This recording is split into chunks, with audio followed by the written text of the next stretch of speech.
భక్తి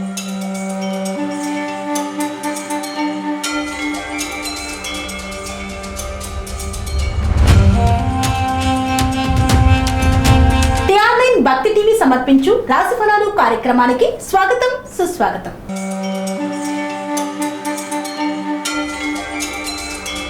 టిఆర్9 భక్తి టీవీ ప్రేక్షకులకు ముందుగా శ్రీ పరాభవ సంవత్సర ఉగాది పర్వదిన శుభాకాంక్షలు.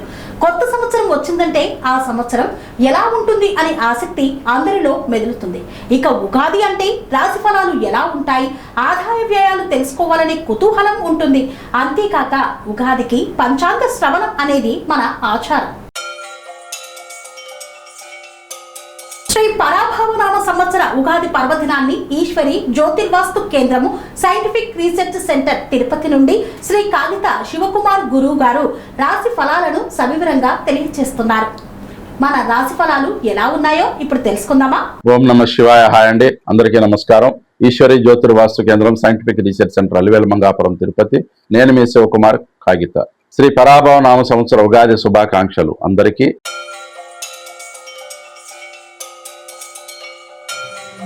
ఈ నూతన సంవత్సర ఫలితాల్లో ముందుగా మేషరాశి. ఈ మేషరాశి వారికి గ్రహస్థితులు: గురువు 3వ స్థానంలో మే నెలాఖరు వరకు, రాహువు లాభస్థానంలో, శని 12వ స్థానంలో ఏలినాటి శనిలో ఉండటం జరిగింది. అయితే ఈ సంవత్సరం వీరికి ఆదాయం 11, వ్యయం 5, రాజ్యపూజ్యం 2, అవమానం 4. ఈ సంవత్సరం వీళ్ళు తొందరపడవలసిన అవసరం ఉంటుంది. ప్రతి విషయంలోనూ కూడా కొంత ఆచితూచి అడుగులు వేయవలసి ఉంటుంది. ఏలినాటి శని ప్రభావం ఉన్నప్పటికీ కూడా ఈ సంవత్సరం అంతా ఉన్నది. కావున ఈ ఏలినాటి శని ఉండటం ఒకటి. ఈ సంవత్సరం నవంబర్ పైనుంచి కొంత అనుకూలమైన మార్పులు కనిపిస్తూ ఉన్నాయి. గురువు కూడా ఉచ్చ స్థానంలోకి వస్తున్నాడు జూన్ నుంచి. ఇది కూడా వీరికి కొంత శుభపరిణామం. ఏలినాటి శని టైంలో ఇబ్బందుల నుంచి కొంతవరకు బయటపడగలిగాము, కొంత ఊరట కలిగింది అనేటువంటి పరిస్థితి అయితే వస్తుంది. కొంత త్వరపడాల్సిన అవసరం ఉంటుంది. కొంత చేయవలసిన పనులు వాయిదా వేయకుండా త్వరితగతిన పూర్తి చేసుకుంటే ఈ సంవత్సరం వీరికి మరింత అనుకూలంగా ఉంటుంది.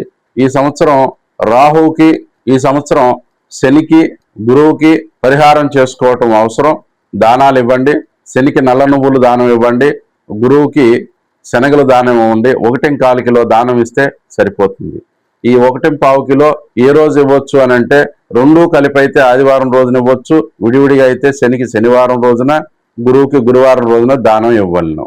వీరు మరింత సత్ఫలితాలు పొందటానికి ఈ సంవత్సరం నిత్యం ఈశ్వరారాధన చేయండి, మరింత సత్ఫలితాలు పొందగలుగుతారు. మేషరాశి వారికి శుభకార్యాలు నెరవేరుతాయి, అనుకున్న పనులు అవుతాయి, సత్ప్రవర్తన సద్బుద్ధి కలిగి ఉంటారు. కొంత తెలియక చేసిన తప్పుల నుంచి కాస్త ఏదో ఊరట కలిగింది, భగవంతుడు ఏదో కనికరించాడనేటువంటి పరిస్థితి అయితే కనిపిస్తుంది.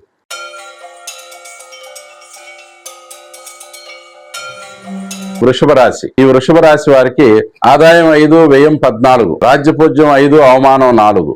ఈ వృషభ రాశి వారికి ఈ సంవత్సరం అప్పు చేసైనా సరే ఏదో సామెత చెప్పినట్టుగా పప్పు కూడా తినాలి అన్నట్టుగా చేస్తారు. వీరు అనుకున్నది సాధిస్తారు. గృహ నిర్మాణం, స్థిరాస్తులు కొనుగోలు వగైరా వ్యవహారాలు నెరవేరుతాయి. అన్ని విధాలా అనుకూలంగా ఉందని చెప్పుకోవాలి. గురువు కూడా అనుకూలంగా ఉన్నాడు. రాబోయే రోజుల్లో నేను ఇది చేద్దామనుకున్నాను, క్రితం ఎప్పుడో అనుకున్నాను, అది ఇప్పటికి నెరవేరింది అనేటువంటి పరిస్థితులు అయితే వస్తాయి. సంతృప్తికరంగా ఉంటుంది.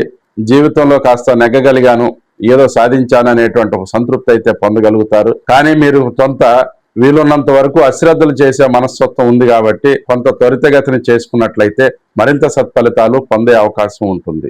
ఈ సంవత్సరం మీరు కేతువుకి దానం ఇవ్వండి. ఉలవలు 1.25 కిలో దానం ఇచ్చినట్లయితే మంచి సత్ఫలితాలు పొందగలుగుతారు. ఈ సంవత్సరం అంతా కూడా మీరు ఈశ్వరారాధన చేయండి, మంచి సత్ఫలితాలు పొందగలుగుతారు.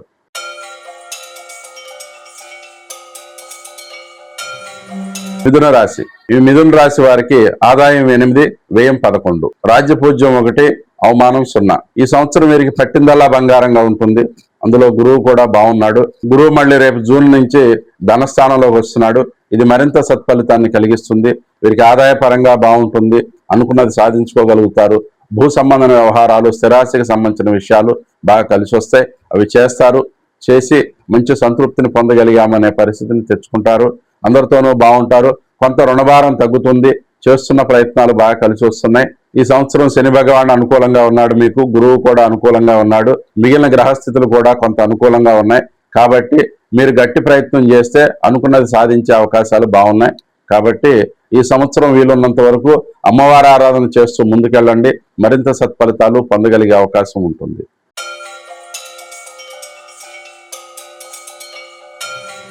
కర్కాటక రాశి. ఈ కర్కాటక రాశి వారికి ముందుగా గ్రహస్థితులు జూన్ నెల వచ్చేంత వరకు గురువు ద్వాదశంలోను, అష్టమంలో రాహు, అష్టమ రాహు డిసెంబర్ 5వ తేదీ వరకు ఉండటం జరుగుతుంది. అట్లాగే భాగ్యస్థానంలో శని ఉన్నాడు. రాహు గ్రహ శాంతి చేసుకోవటం ఈ సంవత్సరం అవసరం ఉంటుంది. జూన్ నుంచి గురువు కర్కాటక రాశిలోకి రావటం వీరికి మరింత సత్ఫలితాన్ని ఇస్తుంది. ఉద్యోగ ప్రాప్తి కలుగుతుంది, ఆరోగ్య ప్రాప్తి కలుగుతుంది, అనుకున్న పనులు చేసుకోగలుగుతారు.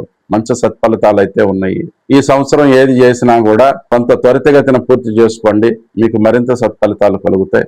ఏదో ఒక విద్య నేర్చుకోవాలి, చేయాలి అనేటువంటి తాపత్రయం కూడా కలుగుతుంది.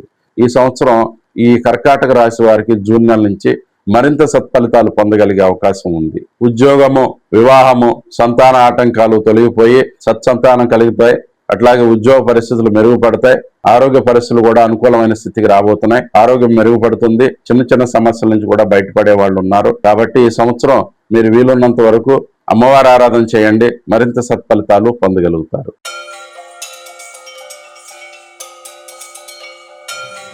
సింహరాశి. ఈ సింహరాశి వారికి ఆదాయం 5, వ్యయం 5, రాజ్యపూజ్యం 7, అవమానం 3. ఈ సింహరాశి వారికి గ్రహస్థితులు అష్టమంలో శని ఉండటం, సప్తమంలో రాహు, రాశిలోనే కేతు ఉండటం, లాభస్థానంలో మే నెలాఖరు వరకు గురువు, జూన్ నుంచి కూడా వ్యయ స్థానంలోకి గురువు రావటం జరుగుతుంది. గురువుకి, రాహు కేతువులకి, శనికి శాంతి చేసుకోవటం అవసరం. దానాలు ఇచ్చినట్లయితే మంచి ఫలితాలు పొందగలుగుతారు. రాహుకి ఉలవలు, శనికి నల్ల నువ్వులు, గురువుకి శనగలు, కేతువుకి ఉలవలు, రాహుకి మినుములు ఈ విధంగా దానం చేసినట్లయితే మంచి సత్ఫలితాలు పొందగలుగుతారు. ఈ సంవత్సరం వీరికి కొంత చిన్న చిన్న చిక్కులు ఉన్నప్పటికీ కూడా మనం అనుకున్న దాన్ని జీవితంలో సాధించుకోగలిగాము, ఒక మంచి పరిస్థితి రాగలిగాము, ఎన్నో ఆటంకాల నుంచి జీవితానికి ఒక మంచి మార్పు అయితే ఏర్పడింది అనేటువంటి పరిస్థితి వస్తుంది. శుభకార్యాలు నెరవేరుతాయి, ఆదాయపరంగా అనుకూలం ఉంది, గృహ ప్రయత్నాలు ఫలిస్తాయి. మీరు చేసే ప్రతి పనిలోనూ కూడా కొంత ఆచిచూచి అడుగులు వేస్తారు. అయినప్పటికీ కూడా కొంత ఏదో తెలియనటువంటి ఆందోళనగా అనిపిస్తూ ఉంటుంది. ఎటువంటి ఆందోళన, టెన్షన్ పడాల్సిన అవసరం లేదు. ఈ సంవత్సరం మీకు అన్ని విధాలా అనుకూలంగా ఉంది. కాబట్టి వీలున్నంత వరకు గణపతిని ఆరాధిస్తూ ముందుకు వెళ్ళినైతే వీలున్నంత వరకు గణపతిని ఆరాధించి ముందుకు వెళుతూ ఉండండి. వినాయకుని ఆరాధన మీకు అన్ని విధాలా శ్రేయోదాయకంగా ఉంటుంది. ఈ సంవత్సరం మీరు మరింత సత్ఫలితాలు పొందగలుగుతారు.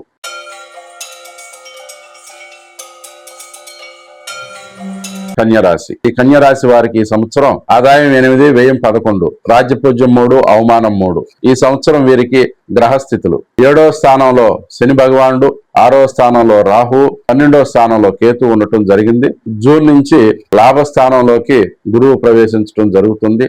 దీనివలన ఒక్క కేతువుకి దానం ఇచ్చుకున్నట్లయితే ఉలవలు సరిపోతుంది. మిగిలిన గ్రహాలంతా కూడా కొంత అనుకూలంగానే ఉన్నాయి. కాబట్టి వీలున్నంత వరకు కూడా ఈ సంవత్సరం మీరు గణపతి ఆరాధన చేసుకుంటూ ఉండండి, మంచి సత్ఫలితాలు పొందుతారు. అట్లాగే ఈ సంవత్సరం మీరు అనుకున్న పనులు నెరవేరటానికి జూన్ వరకు వెయిట్ చేయక తప్పదు అన్నట్టు ఉంటుంది. జూన్ తర్వాత నుంచి మంచి సత్ఫలితాలు పొందగలుగుతారు.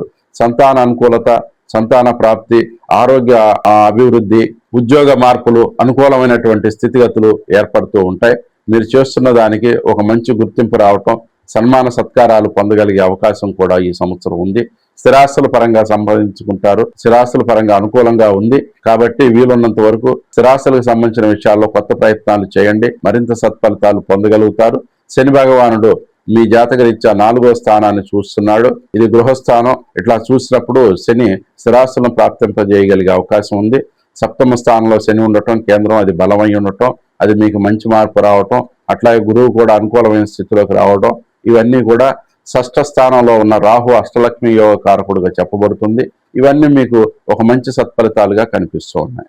కాబట్టి చేసే ప్రయత్నాలు 1-2 సార్లు గట్టిగా ప్రయత్నం చేయండి, మరింత సత్ఫలితాలు పొందగలుగుతారు.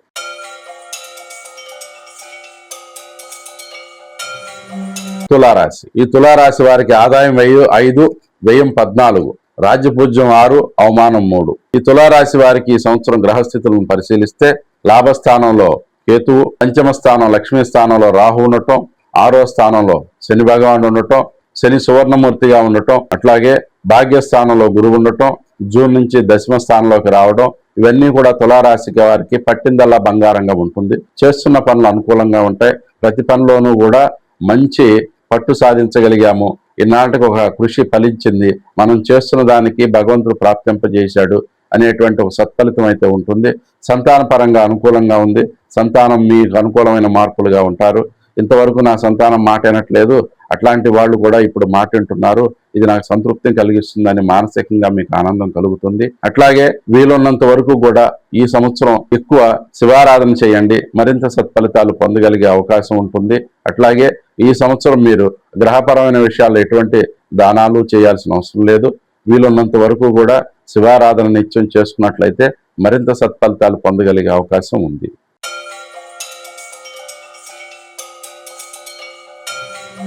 వృశ్చిక రాశి. ఆదాయం 11, వ్యయం 5, రాజ్యపూజ్యం 2, అవమానం 6. ఈ వృశ్చిక రాశి వారికి ఈ సంవత్సరం పట్టిందల్లా బంగారంగా ఉంటుంది. అయితే ఈ వృశ్చిక రాశి వారికి 4వ స్థానంలో రాహు ఉండటం, ఇదొక్కటే. అష్టమంలో మాత్రం మే నెల ఆఖరి వరకు గురువు ఉండటం జరుగుతుంది. అయినప్పటికీ కూడా స్థిరాస్తులు కొనుగోలు చేస్తారు, మంచి మార్పును కలిగి ఉంది, ఆదాయపరంగా అనుకూలంగా ఉంది. అనుకున్న దానికంటే కూడా ఈ సంవత్సరం చాలా బాగా కలిసి వచ్చిందనే పరిస్థితులు అయితే ఏర్పడతాయి. లక్ష్మీ స్థానంలో శని ఉన్నప్పటికీ కూడా ఈ సంవత్సరం మీకు ఆ శని భగవానుడే మంచి రాజయోగాన్ని ఇవ్వబోతున్నాడు అనే పరిస్థితి కనిపిస్తూ ఉంది. గురువు కూడా జూన్ నెల నుంచి కర్కాటక రాశిలోకి రావడం, కర్కాటకంలో నుంచి గురువు ఆ శని భగవాన్ని చూడటం, ఇవన్నీ కూడా మీకు మంచి శుభపరిణామాలు. అట్లాగే ఈ సంవత్సరం శుభకార్యరీత్యా ధన వ్యయం అయితే అవుతుంది, కొంత శుభకార్యాలు చేయగలుగుతారు, అన్ని విధాల అనుకూలంగా ఉంటుంది. ఉద్యోగపరమైన విషయాల్లో అనుకూలమైన మార్పులు, సన్మానాలు, సత్కారాలు పొందుతారు. ఈ సంవత్సరం మీకు మరింత సత్ఫలితాలు పొందటానికి నిత్యం శివారాధన చేసుకోండి, మంచి సత్ఫలితాలు పొందగలుగుతారు.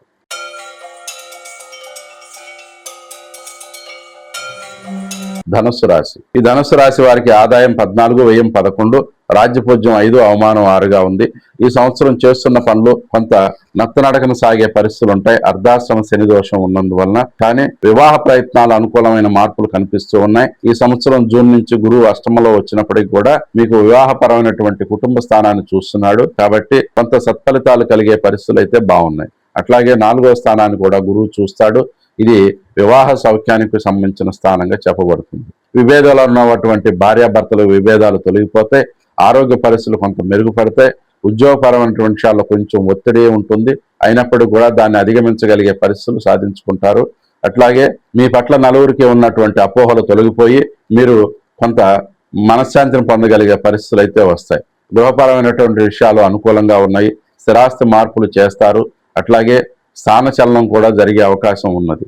కావున ఈ సంవత్సరం మీరు మరింత సత్ఫలితాలు పొందటానికి వీలున్నంత వరకు ప్రతినిత్యము వెంకటేశ్వర స్వామి ఆరాధన చేయండి, మరింత సత్ఫలితాలు పొందగలుగుతారు.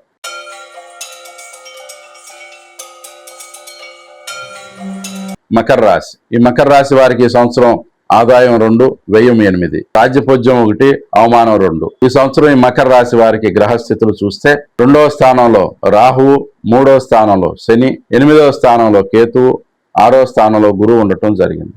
ఈ గురువు జూన్ నుంచి 7వ స్థానంలోకి వస్తున్నాడు. ఇది వచ్చిన తర్వాత కొంత మంచి మార్పులు అయితే రాబోతున్నాయి. ఇక్కడ శని, గురువు కూడా అనుకూలంగానే ఉన్నారు. కొంత కేతువుకు మాత్రం మంగళవారం రోజున 1.5 కిలో ఉలవలు దానం ఇచ్చుకోండి, ఇది మంచి సత్ఫలితాన్ని కలిగిస్తుంది. ఈ సంవత్సరం మకర రాశి వారికి ఒక విధంగా అనుకూలంగా ఉంది, చేసే పనులు బాగా కలిసి వస్తాయి, ప్రాపర్టీస్ కొనుగోలు చేస్తారు, ఆస్తిపరమైన విషయాల్లో కొంత సమస్యలు తొలగిపోతాయి, కోర్టు కేసులు కొంత మీకు అనుకూలమైన మార్పులు అయితే కనిపిస్తూ ఉన్నాయి, చేసే పనులు కలిసి వస్తాయి, కొంత కష్టపడాల్సిన పరిస్థితి ఉంటుంది. ప్రతి విషయాన్ని కాస్త సీరియస్గా తీసుకుని తొందరగా త్వరపాటు అనేది అవసరం.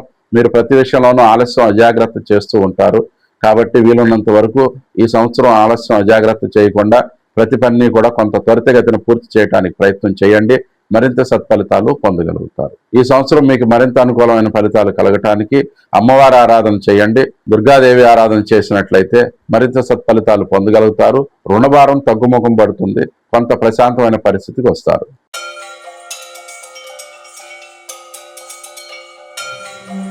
కుంభరాశి. ఈ కుంభరాశి వారికి ఆదాయం 2, వ్యయం 8, రాజ్యపూజ్యం 4, అవమానం 2. ఈ కుంభరాశి వారికి ఈ సంవత్సరం లగ్నంలో రాహు ఉండటం, రాశిలోనే రాహు ఉండటం, 2వ స్థానంలో శని ఉండటం, 5వ స్థానంలో మే నెల ఆఖరి వరకు గురువు ఉండటం, 7వ స్థానంలో కేతు ఉండటం జరుగుతుంది. ఈ గ్రహస్థితిని అనుకూలంగా చూసుకుని ఈ గ్రహస్థితిని బట్టి చూస్తే మీకు కొంత అనుకూలంగా ఉంది. చేసే ప్రయత్నాలు కలిసి వస్తాయి. ఆదాయపరంగా బాగుంటుంది. కొత్త ప్రయత్నాలు ఫలిస్తాయి. కొత్త ప్రయత్నాలు ఫలిస్తాయి. మీకు ఏలినాటి శని ఉన్నప్పటికీ కూడా దీని ప్రభావం కొంత తక్కువగానే ఉంటుంది. ఏలినాటి శని ఆఖరిలో ఉంది కాబట్టి ఈ సంవత్సరం అయిపోతే వచ్చే సంవత్సరం కాస్త ఉగాది నుంచి మరింత సత్ఫలితాలు కలిగే అవకాశం ఉంది. ఏలినాటి శని అప్పటికి పూర్తిగా తొలగిపోతుంది. కాబట్టి ఇప్పటి వరకు ఉన్న ఇబ్బందులు, కష్టాలు, సమస్యల నుంచి బయటపడ్డాము. సంతానానికి ఒక మంచి మార్గాన్ని చూపించగలిగాము. ఇప్పటికి సంతానం నా మాట వినగలుగుతున్నారు అనే పరిస్థితులు అయితే ఏర్పడతాయి. సంతానం పట్ల మీకున్న ప్రేమ, అభిమానం వాళ్ళకి ఇప్పుడు తెలిసి వస్తుంది. కాబట్టి వాళ్ళు మిమ్మల్ని చక్కగా గౌరవంగా చూడటం జరుగుతుంది. కానీ కొన్ని విషయాల్లో మీరు పట్టిన కుందేలికి మూడే కాళ్ళు అన్నట్టుగా వ్యవహరిస్తారు. కాబట్టి కొంచెం వీలున్నంత వరకు మీ మనస్తత్వాన్ని మార్చుకుని కొంత అనుకూలమైన పరిస్థితులకి ఏర్పడటానికి మీరు కూడా ఒక కారణంగా ఉండాలి. అట్లా అయినట్లయితే మీకు మరింత సత్ఫలితాలు పొందగలుగుతారు. అట్లాగే ఈ సంవత్సరం మీరు అనుకూలమైన ఫలితాలు కలగటం కోసం విష్ణు ఆరాధన చేయండి. మరింత సత్ఫలితాలు కలుగుతాయి.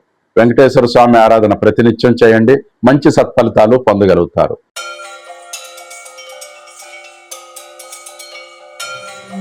మీనరాశి. ఈ మీనరాశి వారికి ఆదాయం 14, వ్యయం 11, రాజ్యపూజ్యం 7, అవమానం 5. ఈ మీనరాశి వారికి గ్రహస్థితులు: మీనరాశిలో శని భగవానుడు, 12వ స్థానంలో రాహు ఉండటం, 4వ స్థానంలో గురువు ఉండటం, 6వ స్థానంలో కేతు. ఈ గ్రహస్థితిని చూసి, ఈ గ్రహస్థితిని బట్టి ఈ మే నెలాఖరు వరకు గురువు కొంత ఇబ్బందికరంగా ఉన్నప్పటికీ మే నెల అయిపోయి జూన్ నెల నుంచి గురువు మరింత సత్ఫలితాలు కలిగిస్తున్నాడు. మీకు ఏలినాటి శని ఉన్నప్పటికీ కూడా శని భగవానుడు అనుకూలంగానే ఉన్నాడు. శని సువర్ణమూర్తిగా ఉన్నాడు కాబట్టి ఇబ్బంది పడాల్సినంత అవసరం ఉండదు. అన్ని సమస్యల నుంచి బయటపడతారు. ఈ సంవత్సరం మీ జీవితంలోనే ఒక మంచి మార్పు వచ్చింది అనేటువంటి స్థితిగతులు అయితే తెలుస్తాయి. అట్లాగే ఒక రాహువుకు మాత్రం మినుములు 1.25 కిలో దానం ఇవ్వండి. అట్లాగే ప్రతిరోజు కూడా శివారాధన చేస్తూ ముందుకెళ్ళండి.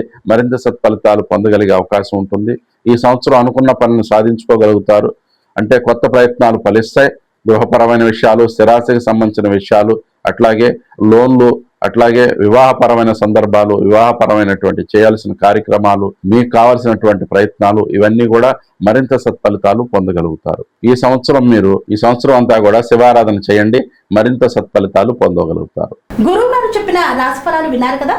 మళ్ళీ రాశిఫలాలు కార్యక్రమంలో కలుసుకుందాం. ధన్యవాదాలు.